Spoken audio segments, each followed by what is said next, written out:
Bonjour Fabrice Almeida, merci d'avoir accepté notre Merci. invitation. Thomas le disait, nous fêtons aujourd'hui le 79e anniversaire du D-Day, le débarquement en Normandie. Racontez-nous précisément ce qui s'est passé ce 6 juin 1944 sur nos plages normandes. C'est une opération de dingue. C'est la plus grande opération amphibie de l'histoire de l'humanité. C'est le plus grand débarquement de tous les temps. Donc déjà, on voit que c'est énorme. 156 000 hommes, soldats alliés dessus. Il y en aura 117, des petits Français, on y reviendra peut-être, qui vont débarquer sur 5 plages qui se situent en gros entre le Cotentin et la Normandie. Et il va se jouer là pratiquement, on peut dire, le sort de la Deuxième Guerre mondiale. Alors vous en parlez comme une opération de dingue. Quel a été justement le succès de cette opération? Pourquoi ils sont parvenus à leur fin et comment?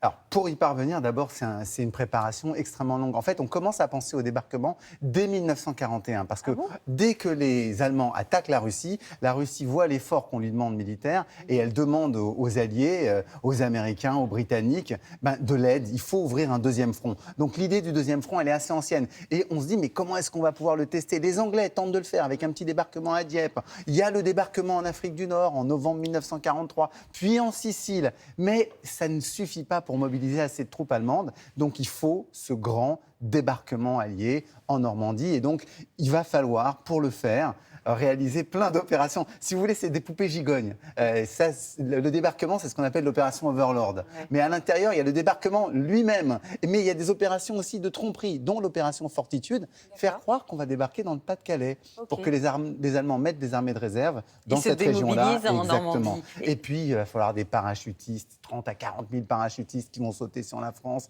Et donc, ces hommes qu'on voit sortir des barges de débarquement qu'il va falloir fabriquer. Donc, il y a toute une industrie derrière, on n'y pense pas, mais il fallait tout ça.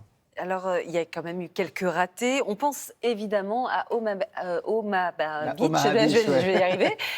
Qu'est-ce qui s'est passé précisément là-bas? Alors, c'est une des 5 plages. C'est une plage sur laquelle les troupes américaines de la première division d'infanterie armée, la Big Red One, à laquelle appartenait un cinéaste américain, Samuel Fuller, qui en a fait un film d'ailleurs. Et c'est là-dessus qu'ils devaient débarquer. Or, il y avait une préparation d'artillerie qui a commencé dès 5 heures du matin. 5000 navires pilonnent les côtes de France. Les bombardiers, les avions tabassent les bunkers. Mais sur Omaha Beach, ils loupent les cibles et donc les défenses allemandes sont prêtes et elles vont riposter. Donc les Américains vont avoir du mal à arriver sur la plage. La marée monte, donc les barges sont obligées de les larguer loin dans l'eau. Dans l'eau, ils progressent très lentement, ils sont mitraillés et donc on va appeler cette plage Bloody Omaha, la sanglante. La mer était rouge, c'est ça? Exactement. Il y a tellement d'hommes qui sont tombés qu'à un moment, il y a un soldat qui était présent et qui décrit avoir vu l'eau rouge du sang de ses camarades. Et cette opération révolutionnaire que vous nous décrivez, je crois qu'elle a été également le modèle pour d'autres opérations par la suite, c'est ça? Oui,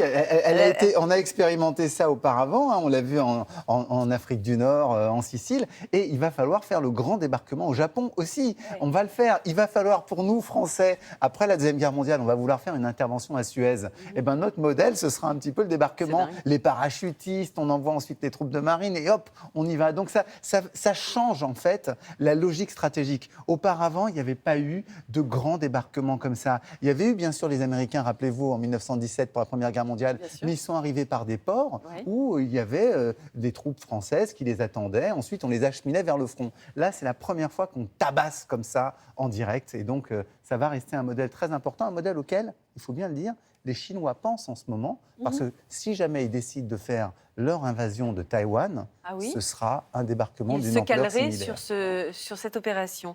Alors pourquoi justement ce jour du 6 juin a-t-il été décisif pour la libération de la France? Qu'est-ce que ça a marqué? Alors c'est l'ouverture du deuxième front. Donc ça veut dire qu'on soulage les Russes qui peuvent attaquer davantage l'Allemagne sur le front de l'Est. C'est ensuite le moment où on prend pied sur...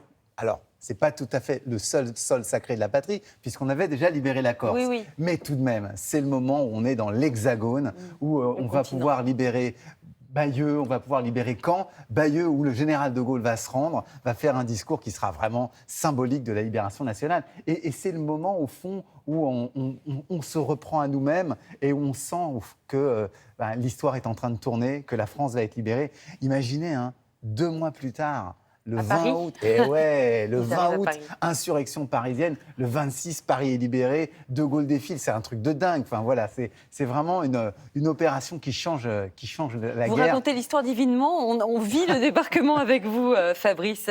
Qu'est-ce que ça symbolise, ce débarquement? Je veux parler des relations entre la France et les États-Unis. Est-ce que c'est encore quelque chose qui est prégnant entre nous? C'est très important, c'est important dans la mémoire américaine parce qu'il y a eu des films qu'on a nous aussi en tête. Pensez au jour le plus long en 1962, Pensez à sauver le soldat Ryan de Steven Spielberg, le film de Samuel Fuller, Au-delà de la gloire dont j'ai parlé. Tous ces films ont entretenu une mémoire américaine très forte sur ce jour-là qui a été le jour du courage absolu. Et pour nous, c'est pareil. Il y a un homme qui symbolise ça et qui s'appelle Léon Gauthier. Oui. Léon Gauthier, il fait partie des 177 hommes du commando Kiefer. Ce sont les seuls Français qui ont participé au débarquement. Ils étaient sur la plage de Sword, ils ont contribué à la libération de la plage et ensuite à la prise du Calatinos-Ouistreham.